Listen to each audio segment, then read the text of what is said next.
The gunshot that killed Georgia Barrett's father echoed through the mining office like a thunderclap.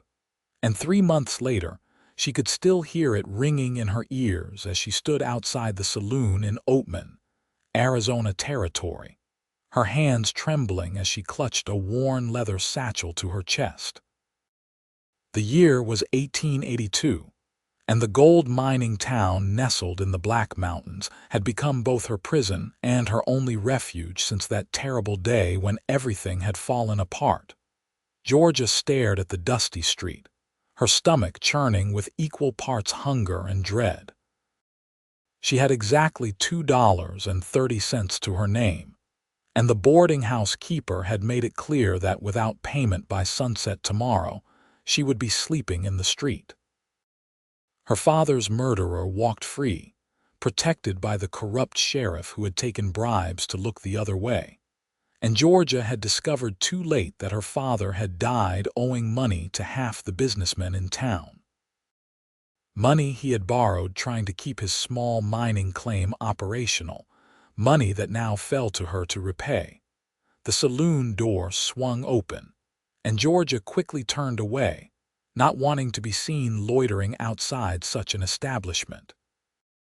A woman alone in a mining town already attracted enough unwanted attention, and she had learned to make herself as invisible as possible in the 3 months since becoming an orphan. She pulled her faded blue bonnet lower over her face, hiding the bruise that had bloomed across her cheek 2 days ago when one of her father's creditors had gotten aggressive about collecting his debt. "Miss Barrett," the voice made her freeze. She recognized it as belonging to Samuel Morton, the owner of the general store and one of the many men her father had owed money to. Georgia's heart hammered against her ribs, but she forced herself to turn and face him. "Mr. Morton," she said quietly, keeping her eyes fixed on the dusty boards beneath her feet. "I was hoping to catch you," Morton said, his tone deceptively pleasant. "About that matter of the $60 your father owed me. I have been more than patient, but my patience has limits." "I know, sir. I am working on getting the money together. I have found some sewing work, and I am hopeful that soon I will be able to begin making payments." Morton stepped closer, and Georgia could smell whiskey on his breath despite the early afternoon hour. "I have been thinking about your situation, and I believe I have a solution that would benefit us both. You are a pretty young woman, Georgia, and I am a widower in need of companionship. Marry me, and I will consider your father's debts paid in full." The proposal was not unexpected. 3 other men had made similar offers in the past month, each one making Georgia's skin crawl. Samuel Morton was nearly 50 years old, with a reputation for cruelty toward his first wife, before she had died under mysterious circumstances.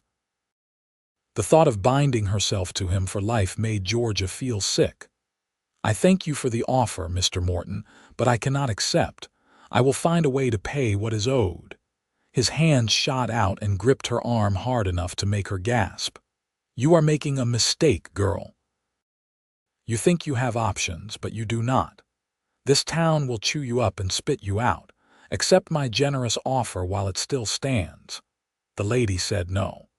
The new voice was deep and calm, but it carried an edge of steel that made Morton immediately release Georgia's arm. She looked up to see a tall man standing a few feet away, his hand resting casually on the gun belt at his hip. He wore dusty traveling clothes and a wide-brimmed hat that shadowed his face, but Georgia could see strong features and steady gray eyes that were fixed on Morton with unmistakable warning. "This does not concern you, stranger," Morton said, but he had taken a step back. "I am making it my concern. The lady declined your offer. Time for you to move along." For a moment, Morton looked like he might argue, but something in the stranger's stance must have convinced him otherwise. He shot Georgia a venomous glare. "This is not over, Miss Barrett. You have until sunset tomorrow, or I will have the sheriff seize what is left of your father's property to cover the debt." He stalked away, leaving Georgia alone with the stranger. She should have thanked him and hurried off, but her legs felt suddenly weak, and she found herself swaying slightly on her feet. The stress of the past months, combined with the fact that she had eaten nothing but a small piece of bread in the past day and a half, was catching up with her. "Steady there," the stranger said, moving quickly to support her elbow. "When did you last eat a proper meal?" Georgia tried to pull away, embarrassment flooding through her. "I am fine, thank you for your help. I should be going. You look like you are about to fall over." "Come on, there is a restaurant down the street. Let me buy you some lunch." "I cannot accept charity from a stranger," Georgia said, though her stomach growled loudly at the mention of food betraying her. "Then consider it payment for information. I just rode into town, and I could use some local knowledge. Fair trade for a meal." Georgia knew she should refuse, but the combination of hunger and the kindness in the stranger's eyes weakened her resolve. She found herself nodding and allowing him to guide her down the street toward the small restaurant that served miners and travelers. The establishment was quiet at this hour, with only a few other customers scattered among the tables. The stranger led her to a corner table and signaled the proprietor. "2 plates of whatever you have ready and coffee." When they were seated, he removed his hat, and Georgia got her first clear look at his face. He was younger than she had initially thought, probably in his late 20s, with dark hair and those striking gray eyes. His face was tanned and weathered from outdoor living, but there was intelligence and kindness in his expression that made Georgia feel slightly less anxious. "Name is Ethan Brennan," he said, extending his hand across the table. Georgia hesitated, then shook it briefly. "Georgia Barrett. Pleased to meet you, Miss Barrett, though I wish it had been under better circumstances. That man who was bothering you, is he likely to cause you more trouble?" Before Georgia could answer, the proprietor arrived with 2 steaming plates of beef stew and fresh bread, along with 2 cups of strong coffee. The smell made Georgia's mouth water, and she had to force herself not to fall on the food like a starving animal. She took a small, careful bite, trying to maintain some dignity. Ethan seemed to sense her discomfort and busied himself with his own meal, giving her space. After a few minutes of eating in silence, Georgia felt somewhat revived, and the desperate edge of her hunger had been blunted. "To answer your question, Mr. Brennan, yes, Samuel Morton will likely continue to be a problem. He is one of several men to whom my late father owed money, and they have all become increasingly insistent about collecting their debts. I am sorry about your father. When did he pass?" 3 months ago. He was murdered by a man named Jack Dalton over a mining claim dispute. Dalton claimed my father had tried to file claim to land that was rightfully his, which was a lie. My father had the proper documentation, but Dalton did not care. He shot my father in his office, in front of 3 witnesses, and the sheriff did nothing because Dalton paid him to look the other way. The words came out in a rush, and Georgia immediately regretted being so forthcoming with a stranger. She looked down at her plate, feeling heat rise to her cheeks. "Forgive me, I should not burden you with my troubles." "No burden at all. That is a terrible injustice. Have you tried appealing to territorial authorities?" Georgia gave a bitter laugh. "With what money? I can barely afford to keep a roof over my head, let alone hire a lawyer or travel to Prescott to file complaints with the territorial governor. Besides, Dalton has friends in high places. He owns 3 productive mining claims and employs half the men in this town. No one will speak against him." She took another bite of stew, the food settling warmly in her stomach and making her feel more human than she had in days. "But you did not come here to listen to my problems. You said you needed local knowledge. What brings you to Oatman?" "I am a ranch hand by trade, Worked for several years on a cattle operation near Tombstone. Saved up enough to think about starting my own small spread, and I heard there was good grazing land available for lease in this area.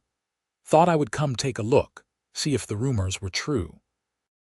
There is decent land in the valleys between the mountains, Georgia said. The larger mining operations have focused on the mineral rights, and some of them lease out grazing rights for extra income. If you speak with Thomas Crawford at the Silver Bell Mining Company, he might be able to help you. He is one of the few honest men left in this town.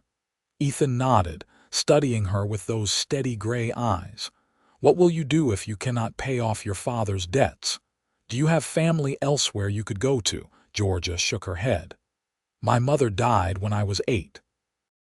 My father was an only child, and my mother's family disowned her when she married him.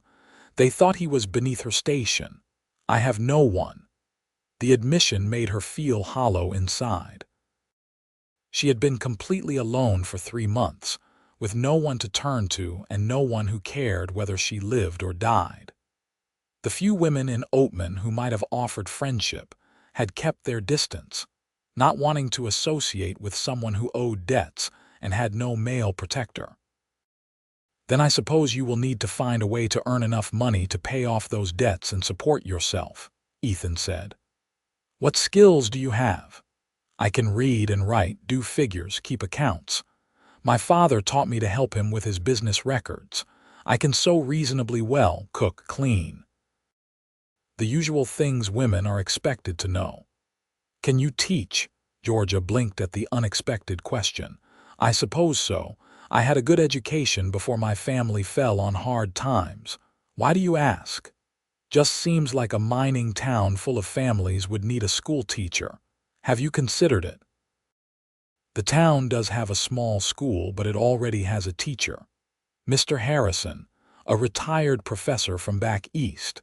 Besides, I doubt anyone would hire me given my current circumstances.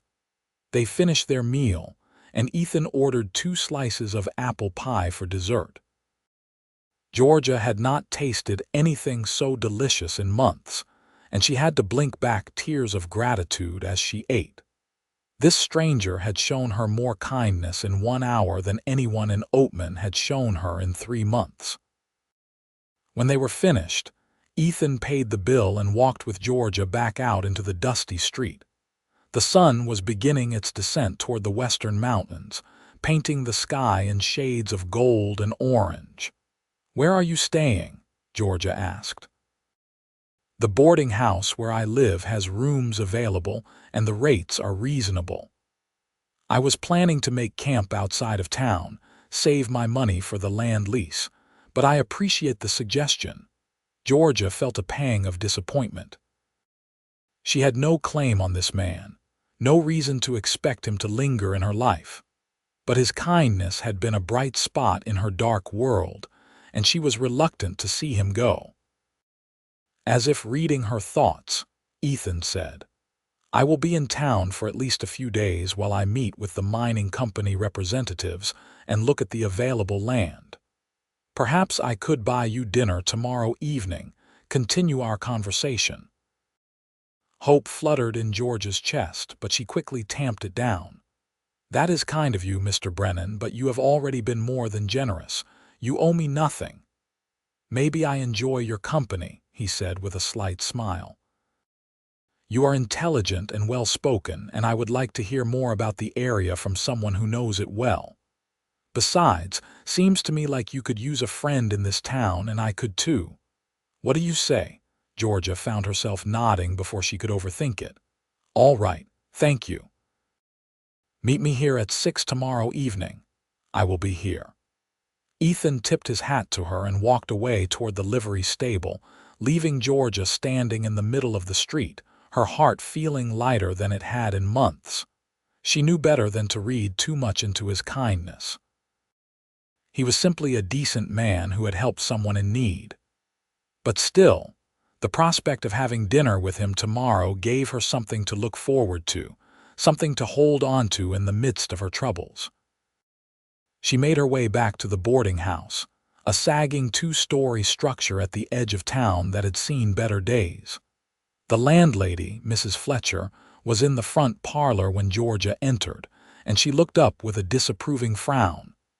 "You are late for your chores, Miss Barrett. The floors in the upstairs hallway need scrubbing." Georgia bit back a sharp reply. Mrs. Fletcher had agreed to let her work off part of her room and board by doing cleaning and cooking, but she piled on extra tasks whenever the mood struck her, treating Georgia more like a servant than a tenant. "Yes, madam, I will get started right away." She spent the next 3 hours on her hands and knees scrubbing floors, her back aching and her hands raw from the harsh lye soap. By the time she finished, it was dark outside and the other boarders had finished their dinner. Mrs. Fletcher grudgingly allowed her a plate of cold leftovers, which Georgia ate alone in the kitchen. Later, in her small room on the second floor, Georgia sat on the edge of her narrow bed and counted out her money again. $2.30. Not nearly enough to satisfy any of her father's creditors, let alone all of them. She had earned 15 cents today doing mending for one of the miners' wives, and she had 3 more sewing jobs lined up that would bring in another $1 or so over the next week. But it was a drop in the bucket compared to what she owed. Samuel Morton's words echoed in her mind. "You think you have options, but you do not. This town will chew you up and spit you out." He was right, and Georgia knew it. Without help, she would end up either married to someone like Morton or worse, forced into one of the less respectable establishments that catered to the miners' baser needs. The thought made her stomach turn.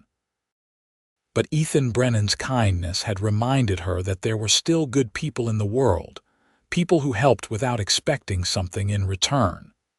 It gave her a glimmer of hope, fragile as morning frost, but real nonetheless. She lay down on the lumpy mattress and stared at the ceiling, allowing herself to imagine, just for a moment, what it might be like to have someone like Ethan in her life. Someone strong and kind, someone who saw her as a person rather than a commodity. It was a foolish dream, she knew, but it was the only pleasant thought she had to cling to as sleep finally claimed her. The next morning brought fresh troubles. Georgia woke to find Mrs. Fletcher pounding on her door before dawn. "Miss Barrett, there is a man here demanding to speak with you. I told him to come back at a decent hour, but he is being most insistent." Georgia dressed quickly and hurried downstairs to find Sheriff Coleman standing in the front parlor, his expression hard and unsympathetic. "Miss Barrett, I am here on official business. Jack Dalton has filed a claim that your father stole equipment from his mining operation before his death. I need you to come with me and answer some questions." Georgia felt the blood drain from her face. "That is absurd. My father never stole anything in his life."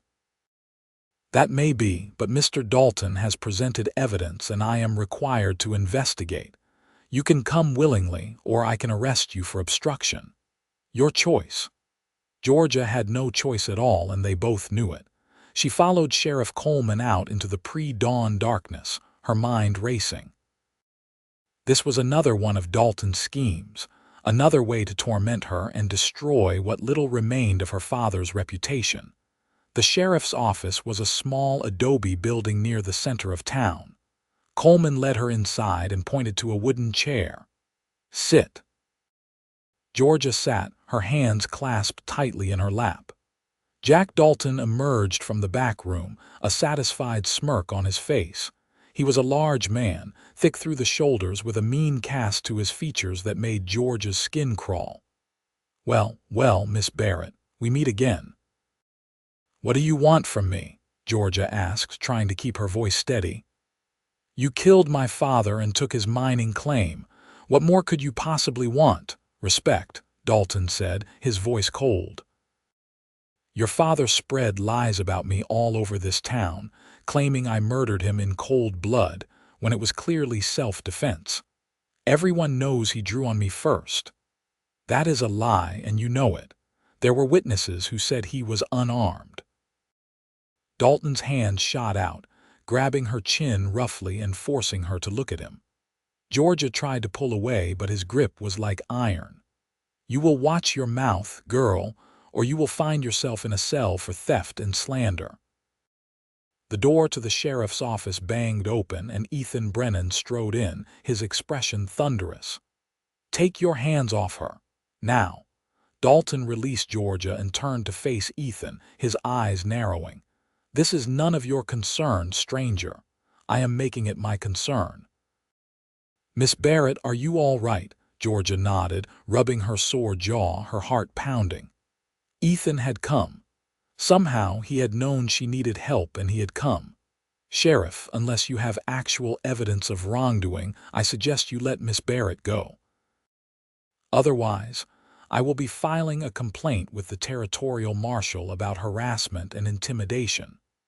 Sheriff Coleman shifted uncomfortably. He was corrupt, but he was not stupid, and he knew that drawing the attention of higher authorities could be bad for business. Mr. Dalton, do you have any actual evidence of this alleged theft? Dalton's jaw worked, clearly angry at being challenged. I have witnesses who saw her father with equipment that belonged to me. Produce them, Ethan said flatly, or admit this is nothing but harassment. For a long moment the room was silent. Then Dalton spat on the floor. This is not over, not by a long shot. He stormed out, leaving Georgia, Ethan, and the sheriff in the office. Coleman cleared his throat. You are free to go, Miss Barrett. But I would advise you to be more careful about making accusations against upstanding citizens like Mr. Dalton. Georgia wanted to scream at the injustice of it all, but Ethan placed a gentle hand on her shoulder. Come on, let us get out of here. Outside in the cool morning air, Georgia finally allowed herself to breathe. Her legs were shaking, and she leaned against the wall of the building for support. How did you know I was here? She asked. I was making an early start, heading to the livery to check on my horse when I saw the sheriff bringing you in. Figured you might need someone in your corner. Tears pricked at Georgia's eyes, and she blinked them back furiously. She would not cry, would not show weakness, but the relief of having someone stand up for her was almost overwhelming. Thank you, she whispered. You did not have to do that. Yes, I did, Ethan said simply. That man had no right to put his hands on you. Georgia looked up at him then, really looked at him, and saw genuine concern in his gray eyes. For the first time in months, she felt like someone actually cared what happened to her, but the feeling was immediately followed by shame. She was a burden, a charity case, someone so desperate that she needed rescuing by virtual strangers. The tears she had been holding back spilled over, and she ducked her head, mortified. I am sorry, she said, her voice breaking. I am not usually like this. I am not usually so weak. Ethan stepped closer, and Georgia felt his finger under her chin, gently lifting her face until she had no choice but to meet his eyes. She was too ashamed to hold his gaze, but he waited patiently until she finally looked at him. You are not weak, he said firmly. You are one of the strongest people I have ever met. You have survived loss and hardship and injustice, and you are still standing, still fighting. That takes courage, Georgia Barrett. Real courage. His words broke something open inside her, and a sob escaped before she could stop it. Ethan pulled her into his arms, and Georgia found herself crying against his chest, all the grief and fear and loneliness of the past 3 months pouring out in a flood of tears. He held her gently, not saying anything, just offering silent comfort. When the storm finally passed, Georgia pulled back, embarrassed by her outburst. Forgive me, she said, wiping at her eyes. I have gotten your shirt all wet. It will dry, feel better. Surprisingly, she did. The crushing weight that had been sitting on her chest for months felt slightly lighter. A little. Good. Now, I think we should get you some breakfast and then we need to figure out a plan for dealing with your situation. I cannot ask you to help me with this. You have your own concerns. This is my problem. Maybe I want to help. Did you consider that? Georgia looked at him, confused. But why? You do not know me. We only just met yesterday. Ethan was quiet for a moment, his expression thoughtful. When I was 19, I lost both my parents to cholera. We were traveling west in a wagon train, and the sickness swept through like wildfire. I suddenly found myself alone in a strange place with no money and no prospects. A rancher named Thomas Brennan took me in, gave me a job, taught me everything he knew about cattle and horses. He did not have to help me. He chose to, because he was a good man who believed in looking out for people who needed a hand up. When he died 2 years ago, he left me a small inheritance, enough to give me a start in life. I took his name to honor his memory. So when I see someone in trouble, someone who just needs a fair chance, I help if I can. It is what he would have done. The story touched Georgia deeply. Ethan understood what it was like to be alone and vulnerable. He was not helping her out of pity, but out of genuine empathy and kindness. He sounds like he was a wonderful man, Georgia said softly. He was. Now come on, let us get some food in you, and we will figure this out together. Over breakfast at the same restaurant where they had eaten the previous day, Ethan asked Georgia to lay out exactly what she owed and to whom. It was a humiliating exercise, but Georgia forced herself to be honest. Samuel Morton is owed $60 for store credit. Thomas Hendricks at the assay office is owed $45 for testing services my father used. The boarding house is owed $32 in back rent. There are 3 smaller debts totaling about $20 to various individuals. Altogether, nearly $160. Ethan let out a low whistle. That is a considerable sum. What happened to your father's mining claim? Could that not be sold to cover the debts? Georgia shook her head bitterly. Jack Dalton claimed it was rightfully his after he killed my father. The sheriff backed his claim and the claim office accepted the transfer. I tried to fight it, but without money for a lawyer, there was nothing I could do. So Dalton murdered your father and stole his property and the law did nothing. Worse than nothing. They helped him do it. Ethan's expression was grim. That claim, was it producing gold? Yes, my father had found a decent vein. Nothing that would make us rich, but enough to pay our bills and put aside a little savings. Dalton had been trying to buy him out for months, but my father refused. He said the claim would be my inheritance, my security after he was gone. Do you have any of your father's papers? The original claim documents, any assay reports, things like that, Georgia nodded. I have a small trunk with his important papers. I managed to save it before the sheriff seized everything else. I would like to look at those papers if you do not mind. There might be something we can use. After breakfast, they walked back to the boarding house. Mrs. Fletcher gave Ethan a suspicious look when Georgia brought him upstairs, but she did not object. In her small room, Georgia pulled the battered trunk from under her bed and opened it.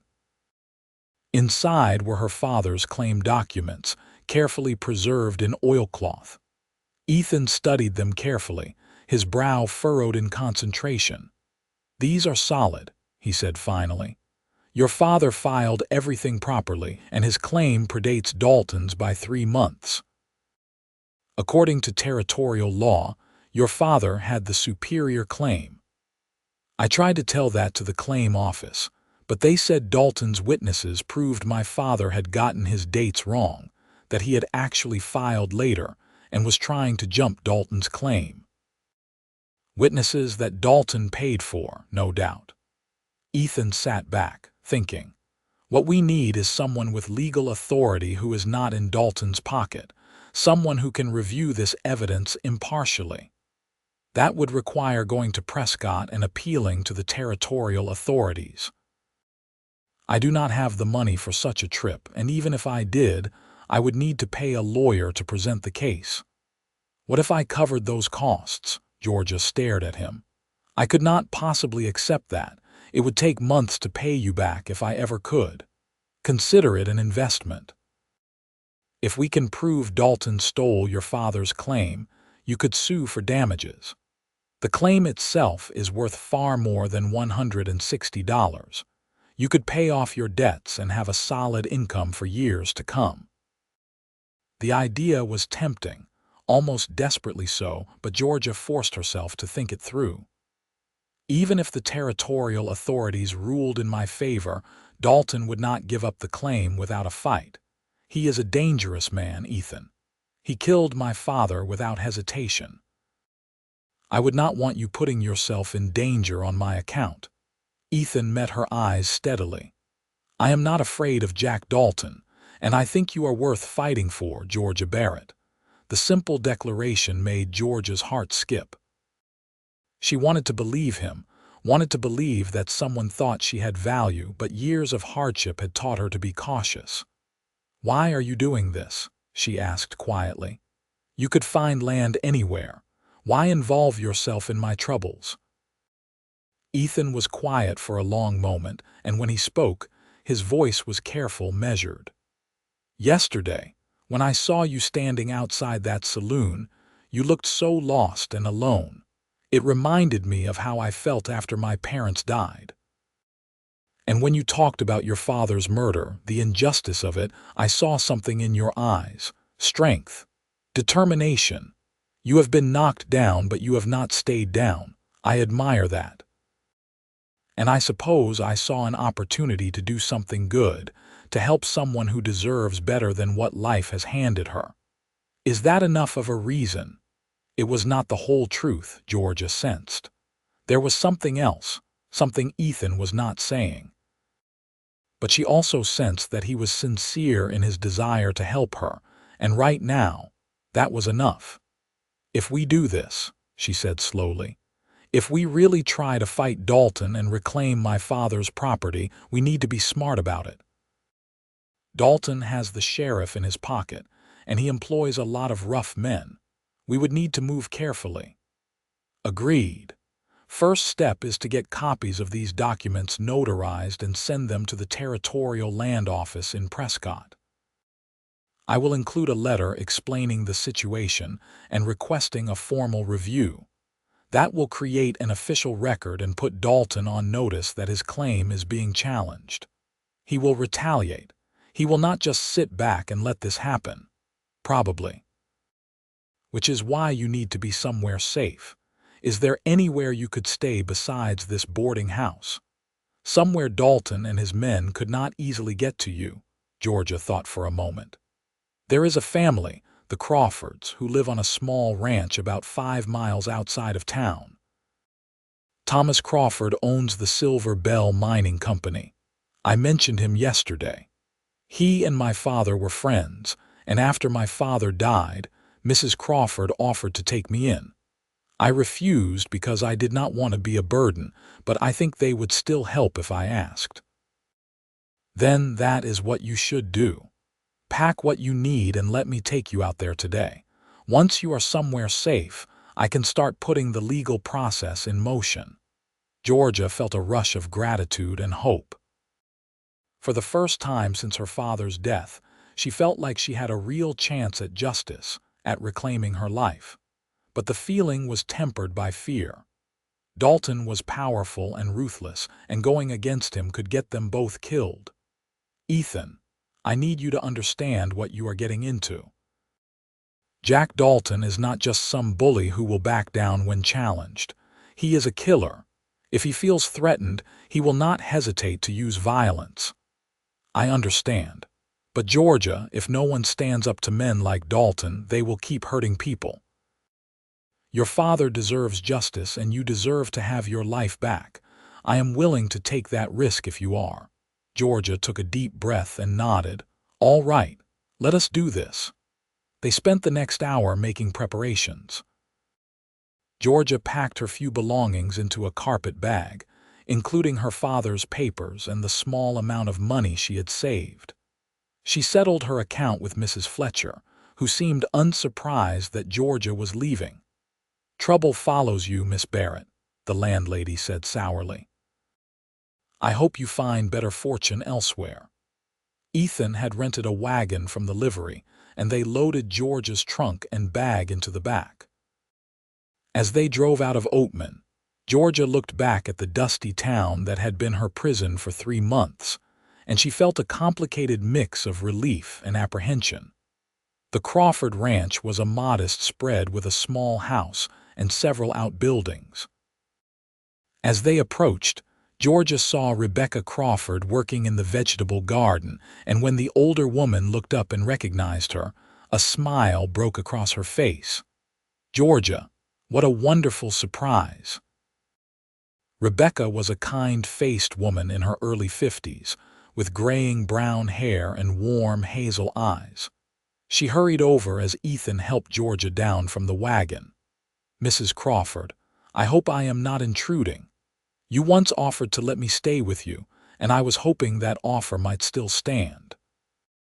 "Of course it does, dear girl. You are welcome here for as long as you need.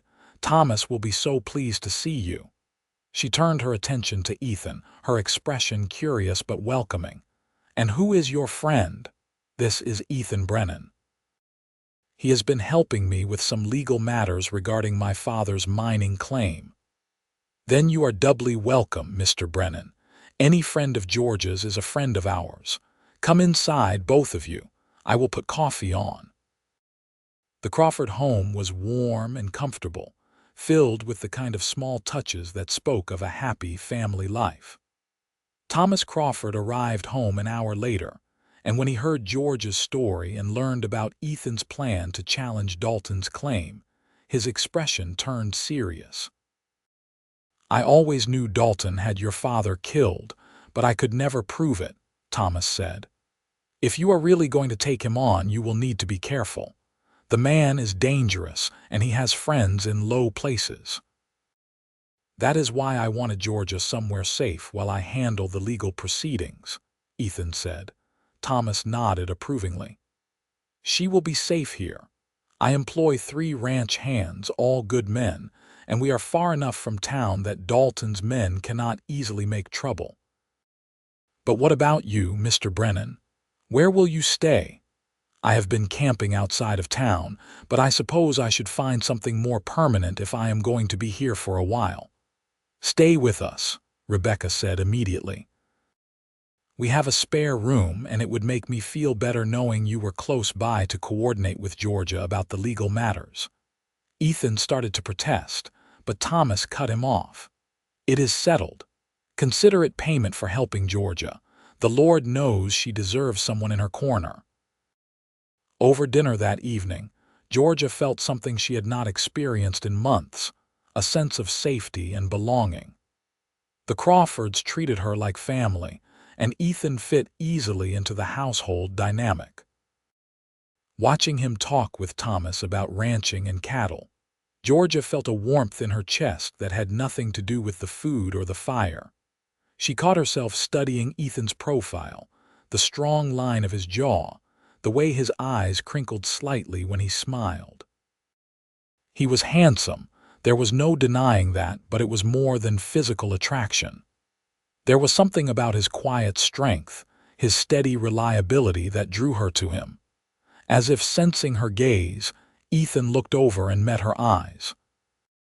For a moment, they simply looked at each other, and Georgia felt a flutter of something that might have been hope or longing or the first stirrings of something deeper. She looked away quickly, feeling her cheeks heat. It was too soon to be thinking such things. Ethan was helping her out of kindness, nothing more. She would be a fool to read anything else into it. But later that night, lying in the comfortable bed Rebecca had prepared for her in the small guest room, Georgia allowed herself to dream. She imagined what it would be like to have someone like Ethan as more than just a friend and ally.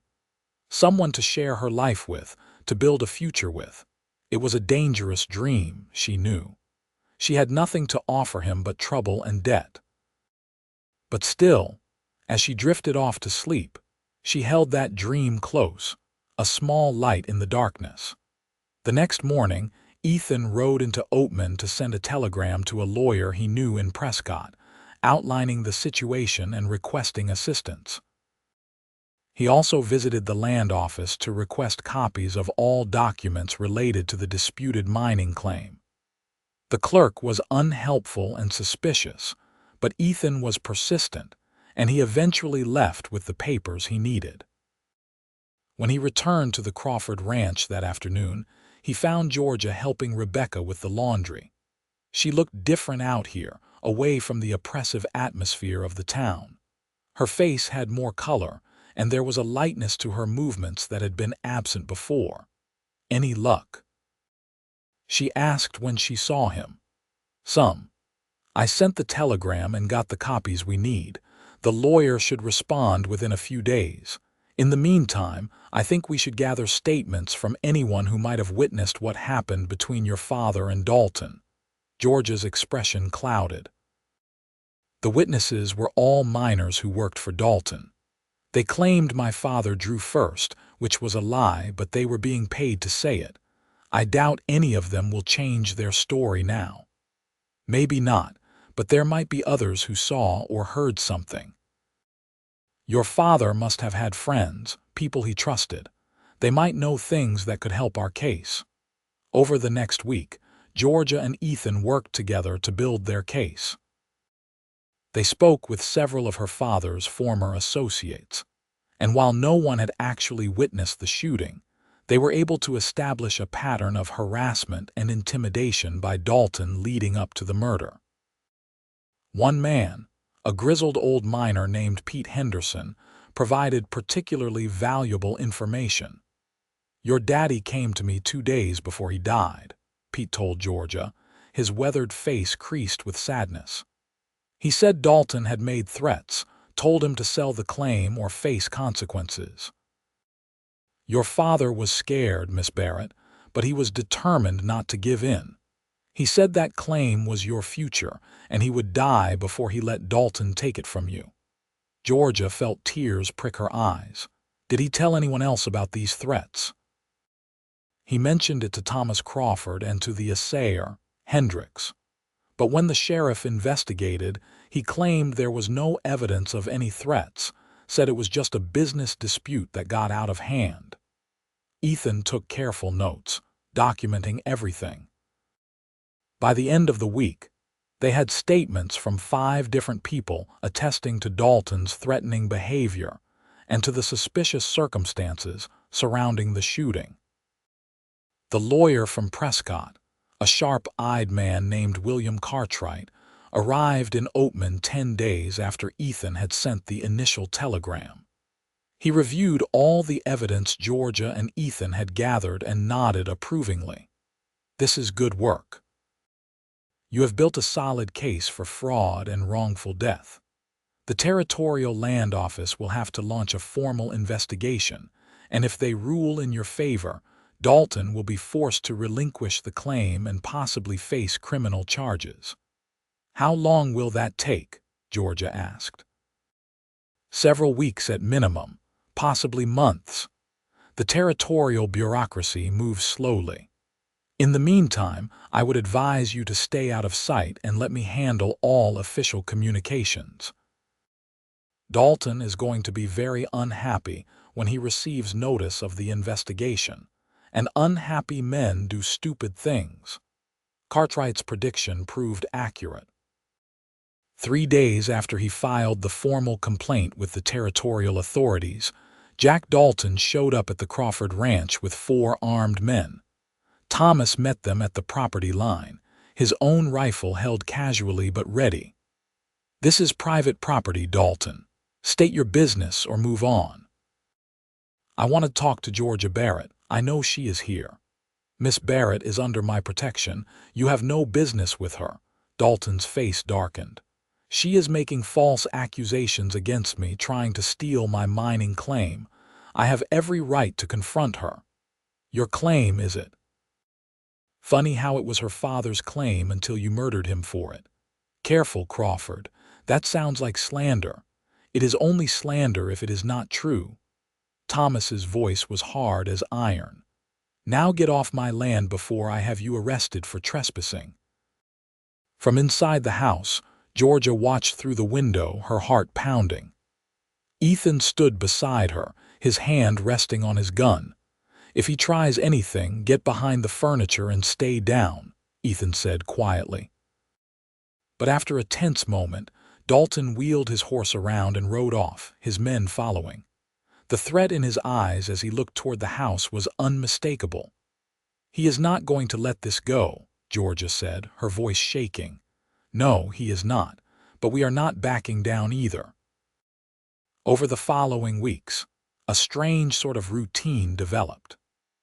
Ethan and Georgia worked together during the days, tending to ranch chores and making occasional trips into town for supplies, always careful to stay in public areas and avoid being alone where Dalton's men might corner them. In the evenings, they would sit on the porch with the Crawfords, talking and sharing stories. Georgia found herself looking forward to these quiet times, when she could simply enjoy Ethan's company without the weight of their legal battle pressing down on her. She was falling in love with him, she realized. It had happened gradually, so slowly that she had not noticed until the feeling was already rooted deep in her heart.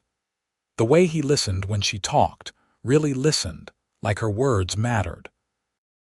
The way he made her laugh with dry observations about ranch life. The way he looked at her sometimes, like she was something precious and worth protecting.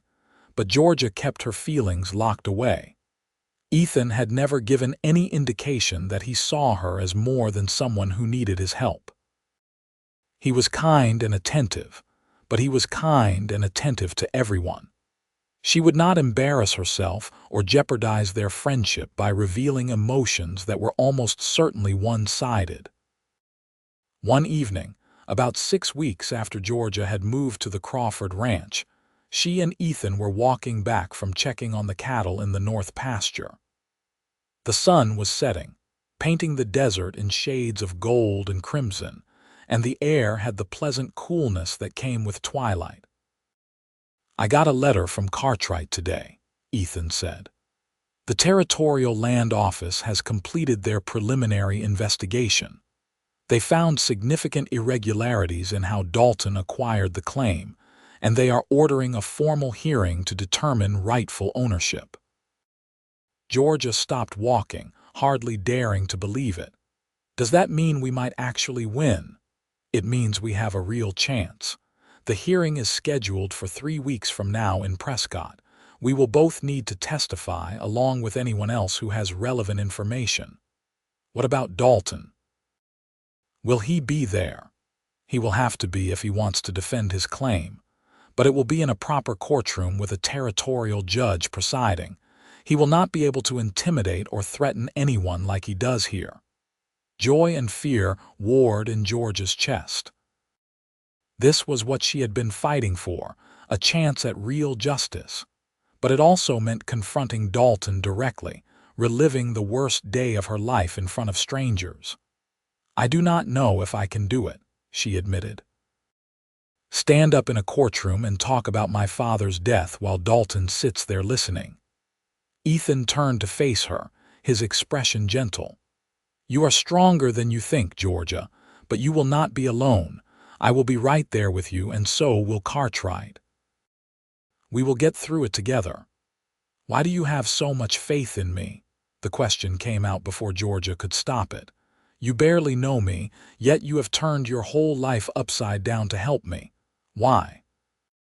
Ethan was quiet for a long moment, and when he spoke, his voice was careful, almost hesitant. "At first, it was because helping you was the right thing to do. But somewhere along the way, it became about more than just doing the right thing.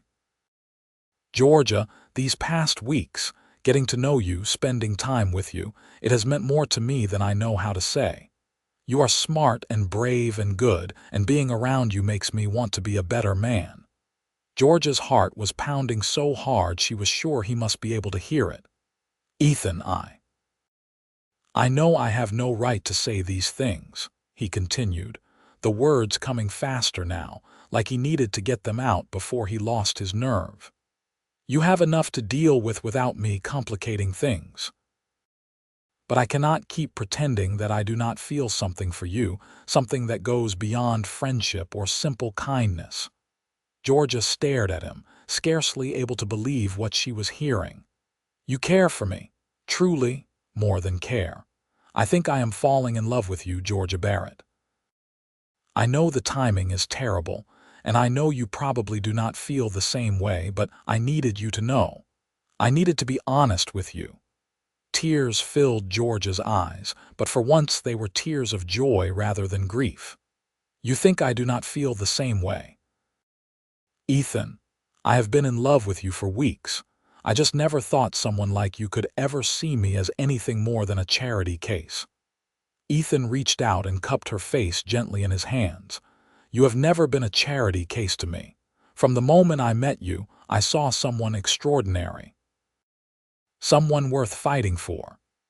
He leaned down slowly, giving her time to pull away if she wanted to, but Georgia rose on her toes to meet him halfway. Their lips met in a kiss that was gentle and sweet and full of promise. Georgia felt like she was falling and flying at the same time, her whole world narrowing to this moment, this man, this feeling of being cherished and wanted. When they finally pulled apart, both of them were breathless. Ethan rested his forehead against hers, his hand still framing her face. I want a future with you, Georgia, he said softly. After we win this case, after you get your father's claim back, I want to court you properly. I want to build a life with you if you will have me. Yes, Georgia whispered. Yes to all of it. They walked back to the ranch hand in hand, and when Rebecca saw them, a knowing smile crossed her face. That evening, Ethan formally asked Thomas for permission to court Georgia, and the older man gave his blessing with obvious pleasure. The next 3 weeks passed in a blur of preparation and anticipation. Cartwright arrived to help them prepare for the hearing, coaching Georgia on what to expect and how to present her testimony. Ethan worked with Pete Henderson and the other witnesses, making sure everyone was ready to travel to Prescott and tell their stories. The night before they were scheduled to leave, Georgia could not sleep. She kept thinking about the hearing, about facing Dalton, about the possibility that despite all their efforts, the judge might rule against her. She got up and wrapped a shawl around her shoulders, slipping out onto the porch for some air. She found Ethan already there, sitting on the steps and looking out at the star-filled sky. Could not sleep either, he asked as she sat down beside him. Too many thoughts racing through my head. What if we lose Ethan? What if Dalton has paid off the judge or found some way to discredit our evidence? Then we will appeal to a higher court. We will keep fighting until we get justice. I am afraid, Georgia admitted. Not just of losing the case, but of what Dalton might do if we win. He is not the type to accept defeat gracefully. Ethan put his arm around her shoulders and Georgia leaned into his warmth. I will not let him hurt you, I promise you that. You cannot promise something like that. You are not invincible. No, but I am determined, and I am not the only one. Thomas, Rebecca, Pete, all the people who have come forward to help, they are all on your side. Dalton is powerful, but he is not all-powerful. We will get through this, Georgia, together. Georgia turned her face up to his, and he kissed her softly. In his arms, she felt safe and loved, and for a few precious moments her fears receded. The journey to Prescott took 2 days by stagecoach. Georgia, Ethan, and Cartwright traveled together, along with Pete Henderson and 2 other witnesses.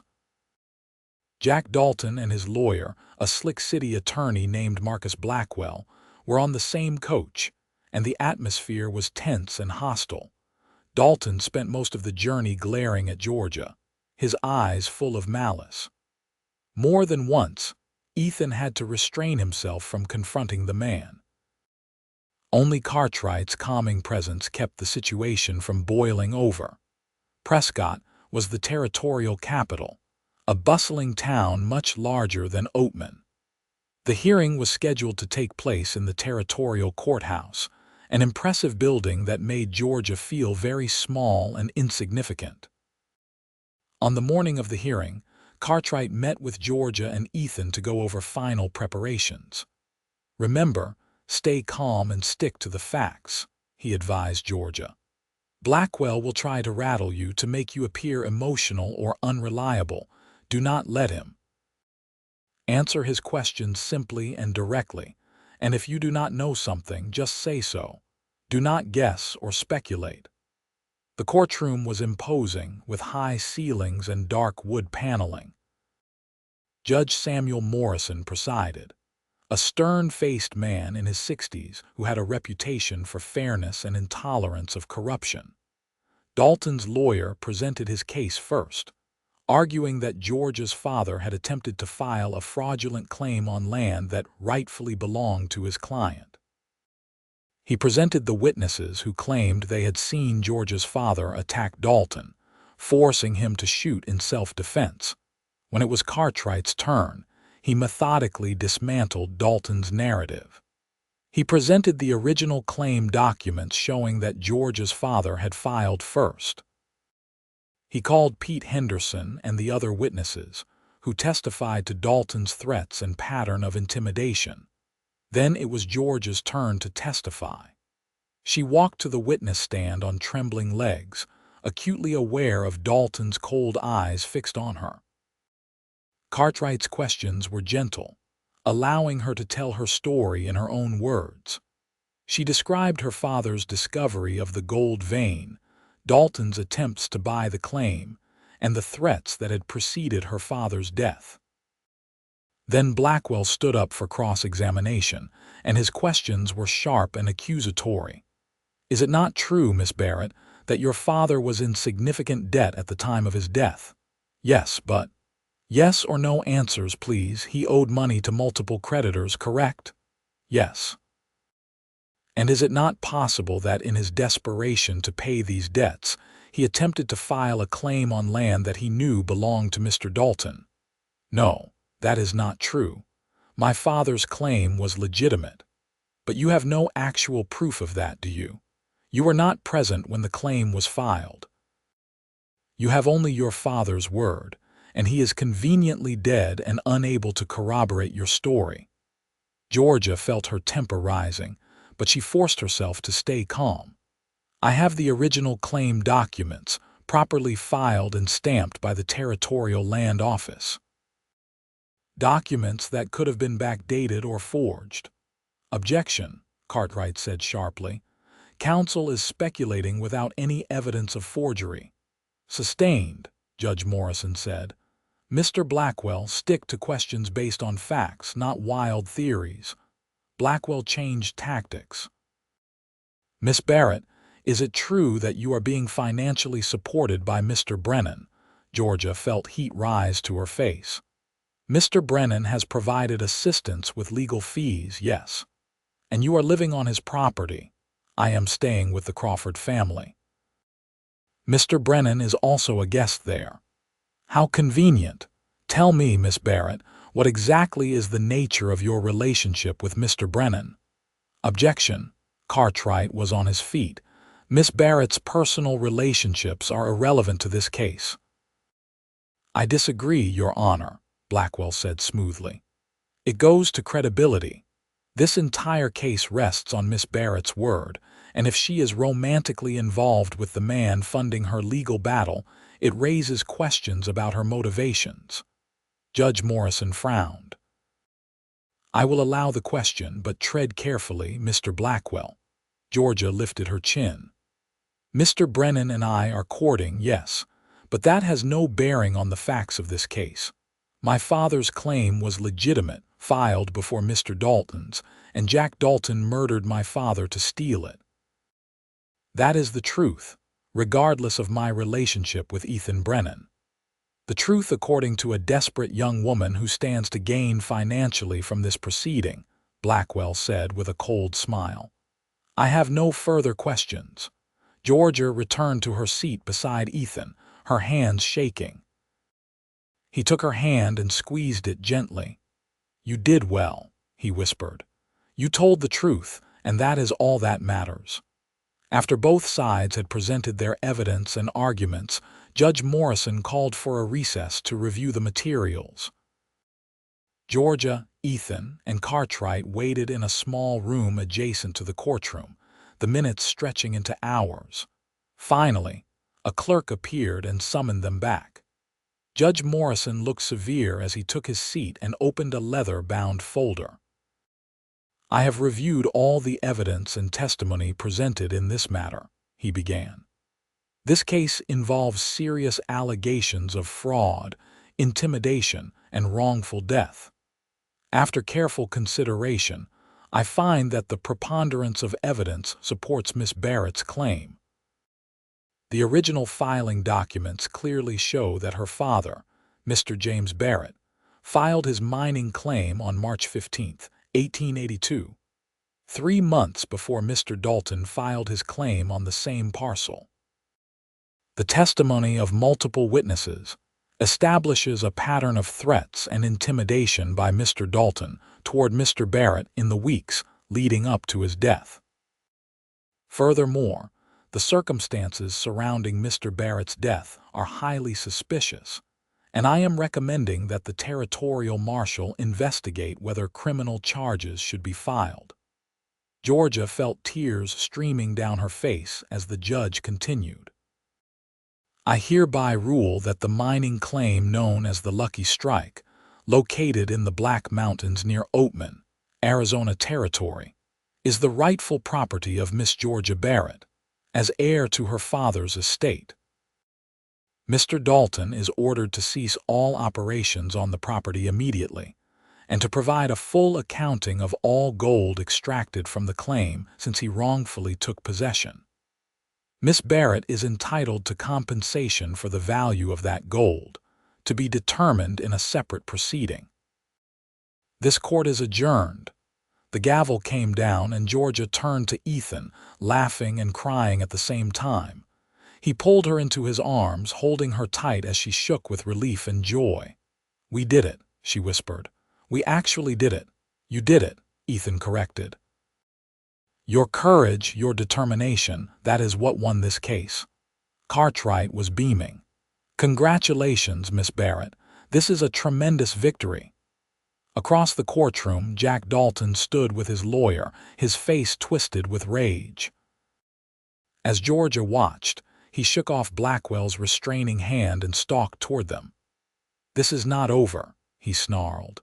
You think you have won, but you have only made an enemy. I will see you both dead before I let you take what is mine. 2 court officers immediately moved to intercept him, but Ethan stepped forward, placing himself between Dalton and Georgia. You have threatened her for the last time, Ethan said, his voice deadly calm. If you come near her again, if you so much as look at her wrong, I will make you regret it. And that is not a threat, Dalton. That is a promise. The officers escorted Dalton from the courtroom, and Judge Morrison called Cartwright over for a brief conference. When the lawyer returned, he was smiling. The judge is filing a formal request for a marshal's investigation into Dalton's activities. Between the evidence we presented and Dalton's outburst just now, there is a good chance he will face criminal charges. He is finished in Oatman. The journey back to Oatman was triumphant. Georgia felt like a weight had been lifted from her shoulders, like she could finally breathe freely for the first time in months. She had her father's claim back, she had justice, and she had Ethan by her side. But the euphoria was short-lived. When they arrived back at the Crawford Ranch, Thomas met them with grave news. Dalton got back 2 hours ago. He went straight to the Lucky Strike claim and ordered his men to strip everything of value before you could take possession. They are loading wagons with equipment and ore right now. Ethan's expression turned grim. That is theft. The court order was clear. The sheriff is not going to enforce it, Thomas said. I rode into town to report what was happening, and Coleman said he would look into it, but we all know that means he will do nothing. Then we will have to stop it ourselves, Ethan said. Ethan, no, Georgia said, fear clutching at her heart. Dalton has a dozen armed men up there. You cannot go up against them alone. I am not planning to go alone. Thomas, can you round up your ranch hands and any other men willing to help? Thomas nodded slowly. I can get 5 or 6 good men, but Dalton's crew are professional gunmen. This could turn into a bloodbath. Not if we do it smart. We do not go in shooting. We ride up there with the court order and witnesses. We make it clear that Dalton is breaking the law and that we have the territorial authorities on our side. If he is smart, he will back down rather than add more legal troubles to his pile. And if he is not smart, Georgia asked. Ethan met her eyes. Then we will do what we have to do. Within an hour, Ethan, Thomas, and 6 other men rode out toward the Lucky Strike claim. Georgia wanted to go with them, but Ethan convinced her to stay behind with Rebecca. If things go wrong, I need to know you are safe, he said, taking her hands in his. Please, Georgia, stay here. Reluctantly, she agreed. But waiting was torture. She paced the front porch, her stomach in knots, imagining all the terrible things that could happen.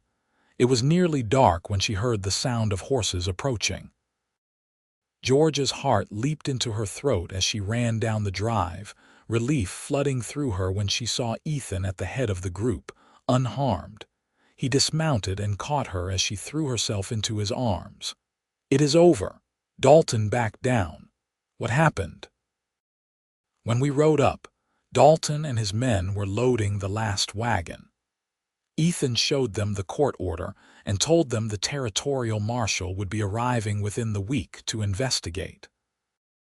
Dalton blustered and threatened, but when he realized we were serious and that we had enough men to make a real fight of it, he called off his crew. They cleared out, left everything behind. So the claim is secure.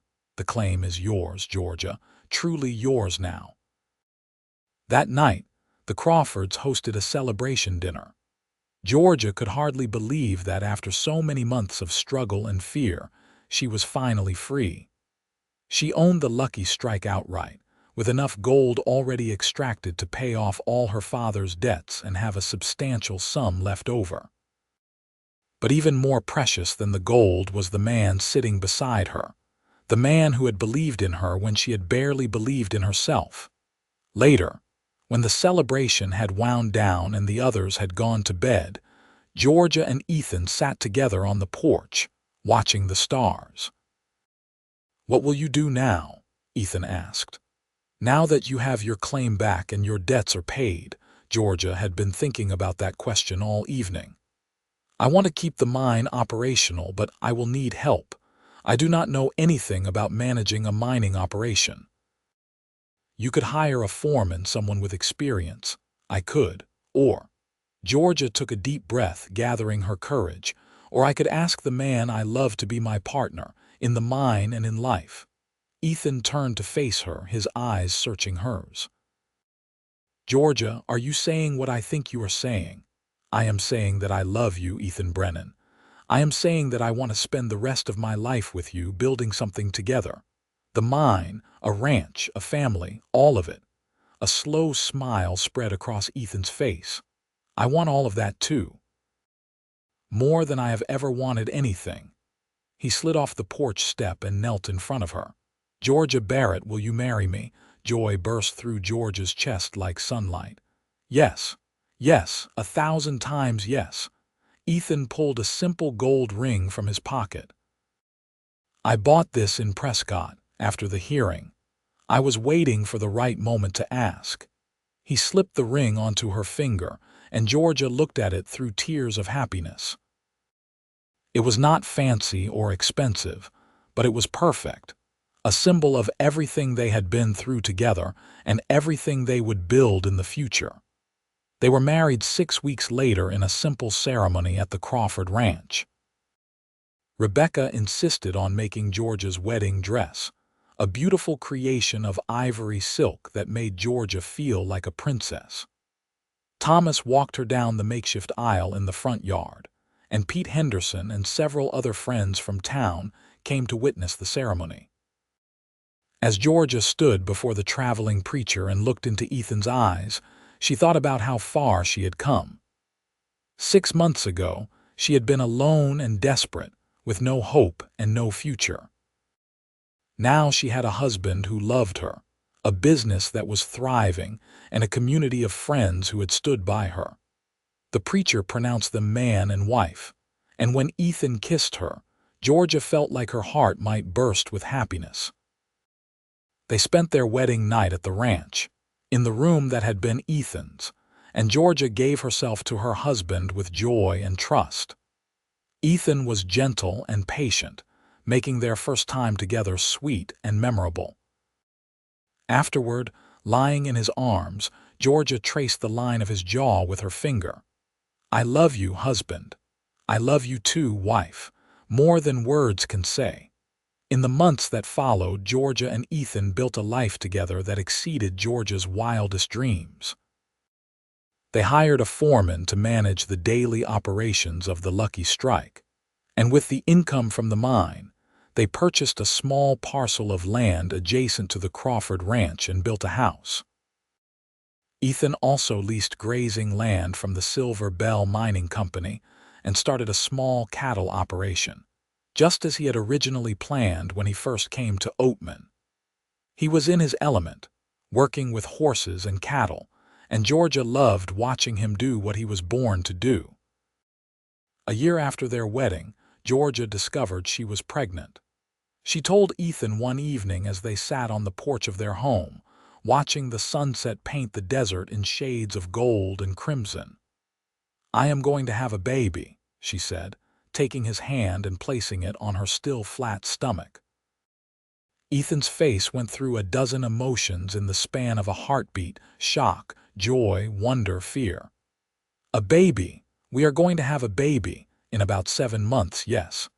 He pulled her into his arms, holding her like she was made of glass. "I am going to be a father. Georgia, you have made me the happiest man alive." Their son was born on a warm spring day in April of 1884. Ethan was by Georgia's side through the long hours of labor, holding her hand and wiping her brow. When the midwife finally placed the squalling infant in Georgia's arms, she looked down at his tiny red face and felt a love so fierce it took her breath away. "What should we name him?" Ethan asked, his voice thick with emotion. "James," Georgia said without hesitation.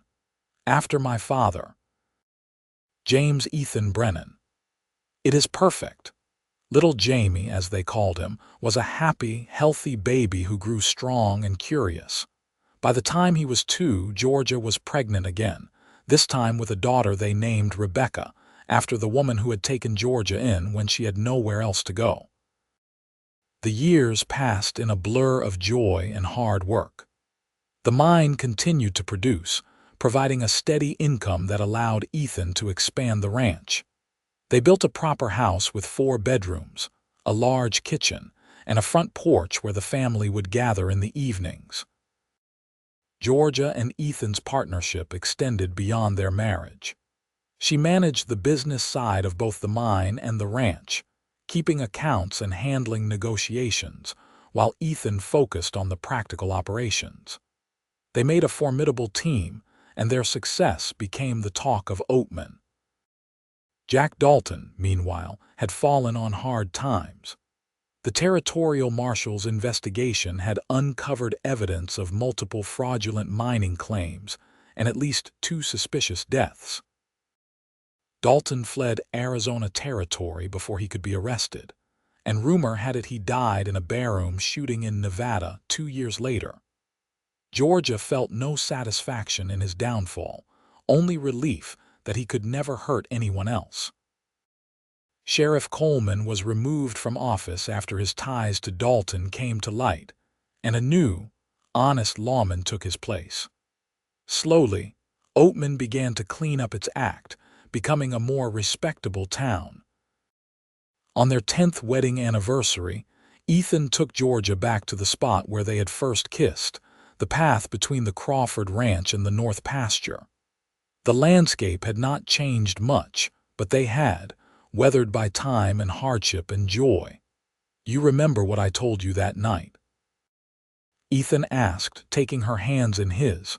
"You said you wanted a future with me." "I said I was falling in love with you and I wanted to build a life with you. Best decision I ever made." Georgia smiled up at him. "I was so afraid that night.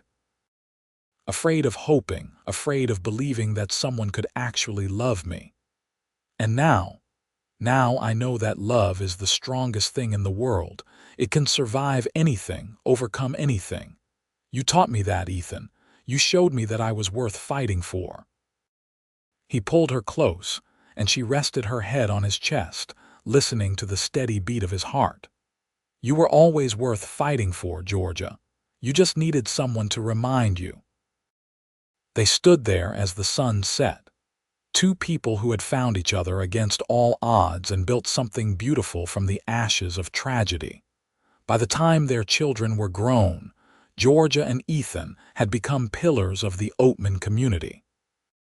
Jamie took over management of the mine, showing the same business acumen his mother possessed, while Rebecca married a neighboring rancher and raised her own family.